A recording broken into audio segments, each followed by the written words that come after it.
કે શિરગુણ તો સુરદાસ કથે, निर्गुण कथे कबीर, राम नाम तुलसी कथे और कथे सो कथी।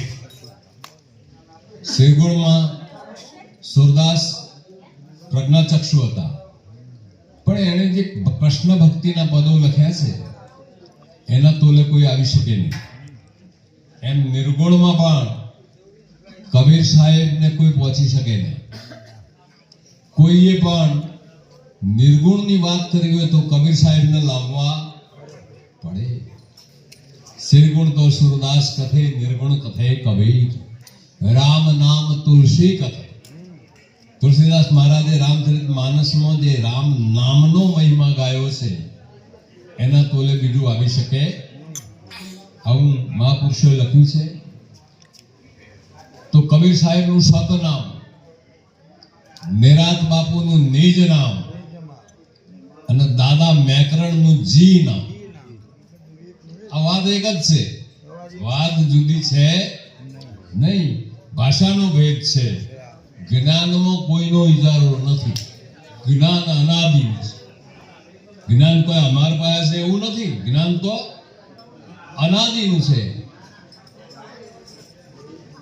એક શિક્ષક ભણાવતા હોય તો ટીચિંગ પદ્ધતિ જુદી હોય, ભણાવવાની પદ્ધતિ જુદી હોઈ શકે, પણ શિક્ષણ થોડું અલગ છે। એમ કોઈ શિક્ષક સારું ભણાવે એની પદ્ધતિ છે, પણ જ્ઞાન અનાદિ છે। જ્ઞાનનો કોઈ માલિક છે? કોઈ એમ કે અમારું જ જ્ઞાન છે તો વાત ખોટી, હું કહું તો મારી વાત પણ ખોટી। જ્ઞાન અનાદિ। તો કબીર સાહેબ ને ધર્મદાસ નામે એ ભાઈઓ કૃપા કરીને તમે બેસી જાઓ।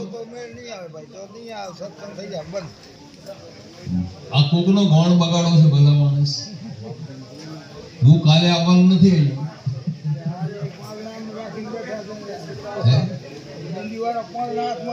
એમને આ ખાવાનું તો રોજ છે ને, આમાં એક આજ જ ખાવાનું થોડું છે। વાતનો રંગ લાગે તો બોલે નહીં, પણ ના રંગ ન લાગે તો કઈ વાંધો નહીં, અમારે રંગ લગાડવો નથી, પણ અવાજ ના કરે તો હા અમારો રંગ ના બગાડે। સાચી વાત। તો કબીર સાહેબ ને ધર્મદાસ નામે એક મહાપુરુષ, ગર્ભ શ્રીમંત માણસ, જન્મથી શ્રીમંત માણસ, એ જમાના 600 વર્ષ પહેલાની વાત। તો ધર્મદાસ આવા કોઈ સત્સંગમાં ગયા અને એમને થયું સંત પુરુષો તો અનાદિથી આવી વાતો કરે જ છે, તો એમણે કહ્યું કે આ મનુષ્ય દેહ વારંવાર મળે એવો નથી, આ મોક્ષનો દરવાજો છે। અહીંથી જો ગયા તો વળી 84 લાખ યોનિમાં આ દેહ જ મુક્તિ થાય એમ છે, અને મુક્તિ બીજા કોઈ ઉપાયથી થાય એવી નથી। તો ધર્મદાસ કે ભાઈ આ મુક્તિ મેળવવી કેવી રીતે, આ પ્રશ્ન એમને થયો, અને થવો જ જોઈએ ને। આપણે સત્સંગમાં જઈએ કોઈ આપણને એનો વિચાર કરવાની કઈ માર્ગદર્શન ના મળે તો શું અર્થ છે? જાય હરિકથામાં ટોળે ટોળા, ઘેર આવે કોરે કોરો, જેમ ઘેરથી છૂટા ગોળો। કે બેન ક્યાં ગયા હતા? કે બાપુની કથામાં। તો કે બાપુ શું કીધું? કે કોઈ ખબર નથી, નાસ્તો સારો હતો, ચા બરાબર હતી, જય ગુરુ મહારાજ। એટલે હું કોણ ને હરિ કોણ, આયેસી જપતા વાણ, સદગુરુ કો શોધત ફિરે તાકુ મુમુક્ષુ જાણ। જગતમાં 4 પ્રકારના માણસ છે, એક પામર છે, એક વિષય છે, એક જિજ્ઞાસુ ને એક જીવન મુક્ત છે। પામર મનુષ્યને તો શું ખાવું પીવું, ઊંઘવું, ભોગ ભોગવવા, મરી જાવ। એને પ્રભુ શું છે, હું કોણ છું, આવો વિચાર કદી આવે નહીં। શાસ્ત્રકારોએ લખ્યું એ શામ વિદ્યા ન તપો ન દાનમ, જ્ઞાનમ ન શીલમ ન ગુણો ન ધર્મ, તે મૃત્યુ લોકે ભુવિભાગ ભૂતા મનુષ્ય રૂપાણી મૃગાસ્તરંત। મનુષ્યના રૂપમાં પશુ છે, બીજું કોઈ છે? નિરાત મહારાજ તો લખે છે, મનુષ્ય થયો ને હરિનું નામ ન જાણ્યું, પશુના તોલે એને કહેવું હોય તો કહેવાય છે. આપણે ગમે એટલા મોટા થઈને પરથા હોઈએ પણ પશુથી વધારે કોઈ ઉપમા છે. એટલે પામરને આ પ્રભુ શું ને હું કોણ છું એ ખબર એને જરૂર જ ન. આહાર, મિથુન, નિંદ્રા અને ભય એ તો પશુ ને છે, અને એને છે એટલું આપણામાં જ હોય તો પશુ બરાબર જ છીએ. ખાવું, ઊંઘવું, બાળકો પેદા કરવા અને મરી જાવ એ તો પશુ પણ કરે.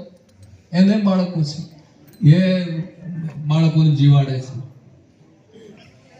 બીજા માણસો વિષય છે. વિષય માણસોને શું છે? એની ઈચ્છાઓ કદી પૂરી ના થાય. આટલું વસાયું છે, ના વસાવું, હાથ પેઢીનું ભેગું કરવાનો પ્રયત્ન હોય. બંગલો બનાવે, 2 બંગલા બનાવું, આ ગામનો આગેવાન, તાલુકાનું, જિલ્લાનું, પાર્લામેન્ટમાં જવું. આની ઈચ્છા કોઈ દાડે પૂરી ન થાય. એને પરમાત્મા શું છે એ ખબર.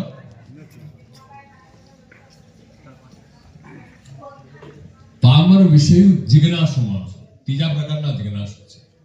એને એવો વિચાર આવે કે મારું આ મનુષ્ય દેહ મળ્યો છે તો એનો આપનાર કોણ છે? મને કેમ સમજાતું નથી? આ વાત જાણવાની એને જિજ્ઞાસા થાય. અને કોઈ સાચા સંતોના સંગમાં જાય, ત્યાં પૂછે કે બાપુ આનો ઉપાય શું છે? એને આવી ઈચ્છા થાય, પૂછવાની ઈચ્છા થાય, આ જાણવાનો ભાવ થાય. એ જિજ્ઞાસુ છે. અને ચોથા જીવન મુક્ત પુરુષો છે. એ આપણી વચ્ચે જ હોય, આપણા જેવા જ હોય, પણ એની ઓળખોણ ના થાય. આ હમણાં નાસ્તો કરતા હતા, આ હમણાં ચા પીતા હતા, હું એ પીઉં છું, અમન મારામાં કઈ ફરક. જીવન મુક્ત પુરુષો આપણા વચ્ચે જ છે. ગાંધી બાપુના અંગત સેક્રેટરી મહાદેવ દેસાઈએ તો પુસ્તકમાં લખ્યું છે કે કોઈ પણ ગામ એવું નથી કે જ્યાં કોઈ જીવને જગાડનાર વ્યક્તિ ના છે. પણ આપણે એને ઓળખતા નથી. આપણા જોડે જ રહેતા હોય પણ આપણા જેવા લાગે કે આ જબ્બો લેગો પહેરીને ફરે છે, આ હમણાં ચા પીતા હતા, વાત હતી ને. એના સાચા સ્વરૂપની અનુભૂતિ થતી નથી. એટલે એવા અને ભગવદ ગીતામાં એડ્રેસ આપ્યું છે સાહેબ. ભગવાન કૃષ્ણ વખતમાં અર્જુનનો ઉદ્ધાર થયો, પણ હવે હાલ ભગવાન કૃષ્ણ કે અર્જુન 2 માંથી એકનું શરીર તો છે ને. હવે આપણને ગીતા કોણ સમજાવશે? હવે આ ગીતાનું રહસ્ય આપણે જાણવું હોય તો ભગવાન કૃષ્ણના કોઈ વારસદારને આપણે શોધવો પડે. આવો એ ગીતાના રહસ્યને જે સમજતું હોય એની પાસે જવું પડે. તો ભગવાન કૃષ્ણ 4થા અધ્યાયમાં આનું એડ્રેસ આપ્યું છે. તદ્વિદેન પ્રણિપાતેન પરિપ્રશ્નેન સેવયા ઉપદેશાંતિ તે જ્ઞાની તત્વદર્શી. એવા કોઈ તત્વવેતા પુરુષ પાસે તું જજે, સાષ્ટાંગ દંડવત પ્રણામ કરી પ્રશ્ન પૂછીને આ આપણું જ્ઞાન છે એમના પાસેથી મેળવી લેજે. આવું એડ્રેસ આપ્યું છે ભગવાન કૃષ્ણ. એટલે એવો કોઈ તત્વવેતા પુરુષ નથી એવું નથી, છે જ, પણ આપણે એમને ઓળખતા. તો ધર્મદાસ આવી શાસ્ત્રોક્ત વાતો સાંભળી એને થયું કે હવે ફરીથી જન્મ લેવો, મોક્ષ મેળવવો છે. એટલે પહેલા માણસ મોક્ષ મેળવવો ને એટલે પહેલા પંડિતો પાસે જાય. એટલે પંડિતોને પૂછ્યું, ભાઈ મારે મોક્ષ મેળવવો હોય તો શું કરવું જોઈએ? એટલે પંડિતોને ખબર કે આ શ્રીમંત માણસ છે, એના પાસે પૈસા થોડા વપરાવો એમાં આપણું એ કોમ થાય. સાચી વાત. એટલે કે ભાઈ તમે યજ્ઞ કરો. બિચારા હવે બતાવ્યું એટલે તો કરે ને. યજ્ઞો આદર્યા ને યજ્ઞો કરીને યજ્ઞ પૂરો થાય ને એટલે યજ્ઞના આચાર્યને પૂછે, બાપજી મારો મોક્ષ થયો? ભલા માણસ આ જન્મ થોડો થાય. અત્યારે ઘણા એવા કે છે હવે તમે આ ઘરમાં સ્વિચ પાડો, લાઈટ કરો, અજવાળું 4 દાડા કેવી થાય? થતા હશે ત્યાં થવું હોય તરત થાય, પણ છેડા પાવરાઓ સાથે જોડેલા હોય તો નકે સ્વિચો 1000 વખત પાડો તો લાઈટ થાય? ન થાય. ગોળો ઉડી ગયેલો હોય તો ઉડેલા ગોળા ઘણા ફરે છે. કેમજીભાઈ ત્યાં ઉડેલા ગોળા છે ત્યાં તો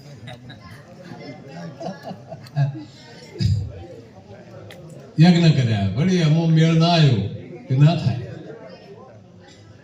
તો કે હવે તો કે તીર્થો ફરો, તીર્થોમાં જાઓ તો તમારી મુક્તિ થશે.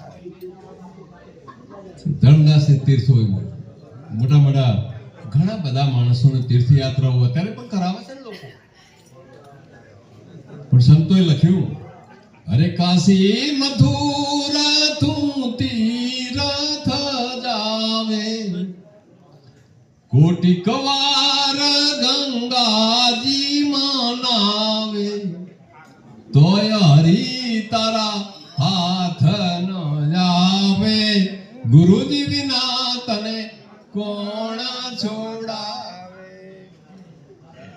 તીર્થ સ્થળોએ હું પણ ગયો છું, જવું જોઈએ, જવાની ના નથી. મહાપુરુષોની ભૂમિ છે, એનું દર્શન કરવા એમાં કઈ ખોટું નથી, પણ ભગવાન મેળવવા ત્યાં જાવ તો નહીં મળે.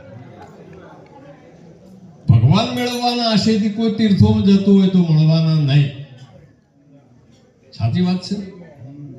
હા, વેદ પુરાણ 18 કહાવે, શાસ્ત્ર સકાળ મુખે કરી ગાવે, મૂળ વચનનો મરમન પાવે, ગુરુજી વિના તને કોણ છોડાવે. આ શબ્દ ક્યાંથી ઉઠ્યો છે? મૂળ વચન કયું છે કે ત્યાં જવાથી સમજણ નહીં પડે. સંતોષે લખ્યું, મૂળ વચનનો મર્મ કોઈ જાણે હોય હરિચંદ્ર જેવો, હરજી પ્રભુ એની પૂઠે ફરે.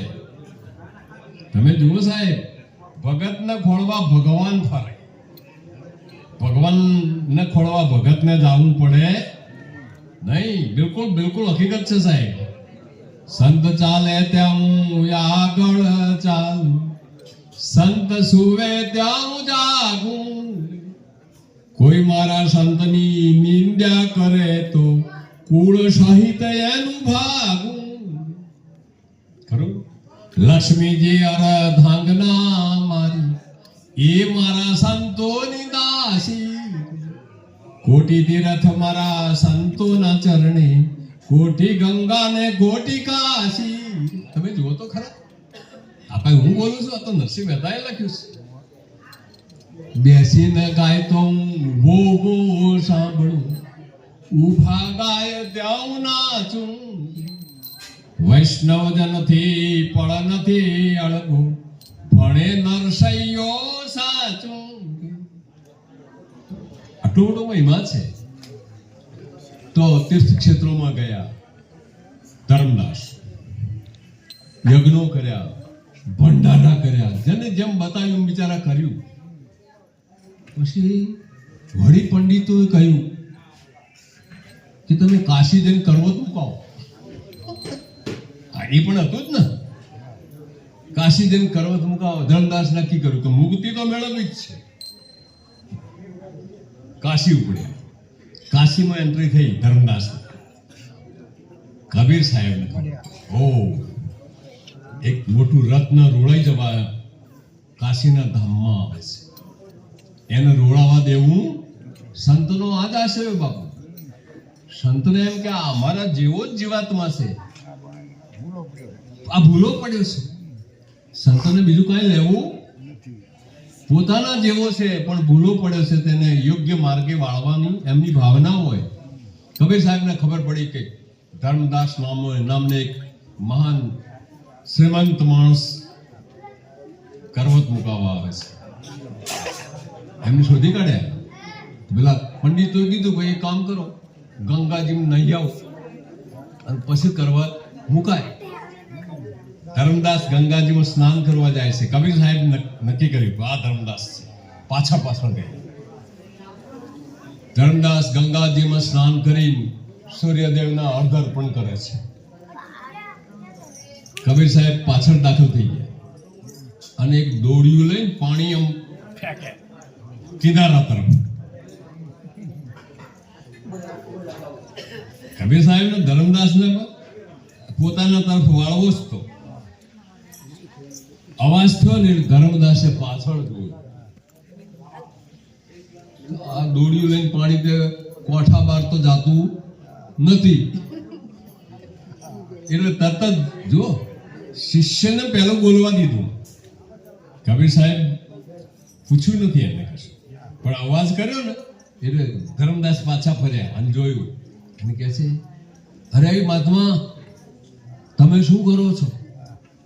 કે ભાઈ હું તો જે કરું છું ઠીક કરું છું, તમે શું કરો છો? કે હું સૂર્યદેવના અર્પણ કરું છું. તમે શું કરો છો? કે મારા અહીંથી 2 કિલોમીટર દૂર એક શિષ્ય છે અને વરસાદ નથી તો તેનું ખેતર હુકાય છે, હું પાણી રેડું છું. ધર્મદાસ કહે છે, બાપજી આ કોઠા બાર તો પાણી જાતું નથી અને તમારા ચેલાના ખેતરમાં કેવી રીતે પહોંચે? કબીર સાહેબ કહે છે, તમે આ સૂર્ય તો લાખો કિલોમીટર દૂર છે, એને તમારે પાણી પહોંચે તો મારું 2 કિલોમીટર નહીં જાય?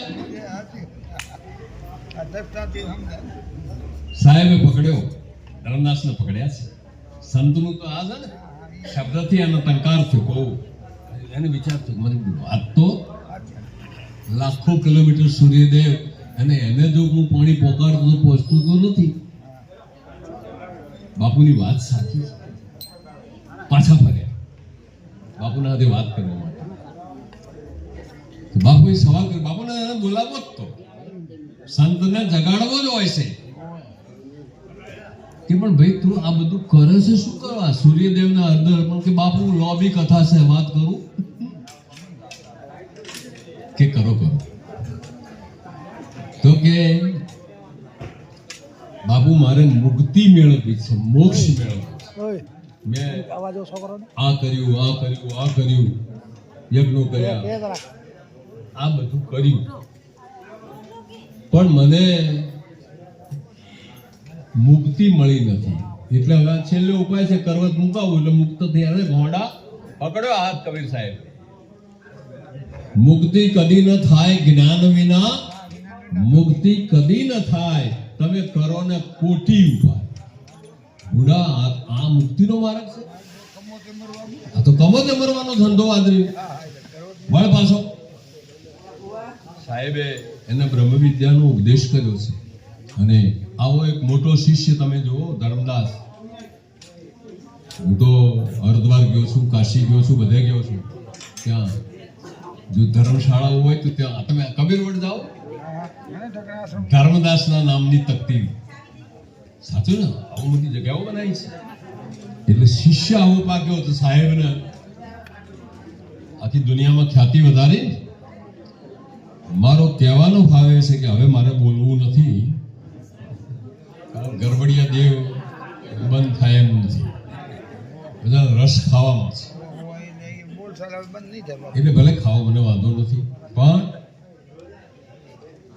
પરમાત્મા મેળવવાનું જો કોઈ સાધન હોય તો ફક્ત જ્ઞાન છે. જ્ઞાન વગર કોઈ દેશ મોક્ષ થશે નહીં. અને જ્ઞાન તો બધાનું જ્ઞાન તો છે જ. ખાવું પીવું વ્યવહારિક જ્ઞાન આપણો બધાને જ છે. એમાં કોઈને કોઈ ઉણપ મારા કરતા વિશેષ જ્ઞાન તમારામાં છે. વ્યવહારિક જ્ઞાન તો ખરું ને, પણ પરમાત્મા મેળવવાનું જે જ્ઞાન છે, હે અર્જુન, બધી વિદ્યાઓમાં આધ્યાત્મિક વિદ્યા એ હું છું. ભગવદ ગીતા. બધી વિદ્યાઓમાં આધ્યાત્મિક વિદ્યા એ હું છું. ભગવાન કૃષ્ણ બોલે તો આધ્યાત્મિક વિદ્યા કઈ? તમે કોણ છો ને ભગવાન શું છે આ જાણવું. તમે જો વિશ્વરૂપ દર્શન કરાયું અર્જુનને અને બધું નક્કી કરાયું. માગશર મહિનો હું છું, વસંત ઋતુ એ હું છું, દેવોમાં ઇન્દ્ર એ હું છું. આ બધું કરતા કરતા હે અર્જુન, તારે શું કામ છે? સમગ્ર બ્રહ્માંડને હું એક અંશથી ધારું છું. યોગેશ્વરનો આંગળી આમ છે ને, સ્વાધ્યાય વાળા પરિવાર વાળા આંગળી આમ છે ભગવાન કૃષ્ણ. સમગ્ર બ્રહ્માંડને હું એક અંશથી ધારી રહ્યો છું. આ સાંભળ્યું તો ખરા, પણ સમજાય ખરું? સંભળાય ખરા પણ સમજાય નહીં. આ વાત સમજવાની જરૂર છે, અને એ અમારા ગુરુનો સંદેશ છે. અમે અમારા ગુરુના ટપાલી છે. એ ટપાલ આપવા માટે ભાઈ શ્રી રમેશભાઈ મને અહીંયા આમંત્રણ આપ્યું છે. અમારા માધુરામ મહારાજ મારી સાથે આવ્યા છે. એમનો પણ આગ્રહ હતો એટલે અહીં આવ્યો છું. આપ સૌના દર્શન કરી કૃતાર્થ થયો. રમેશભાઈ અને એમના પરિવારની ભક્તિમાં ખૂબ નિષ્ઠા વધે, સૌ વાતે સુખી થાય એવી સદગુરુની પ્રાર્થના કરી મારી વાણીને વિરામ આપું. બોલ સદગુરુ મહારાજ કી.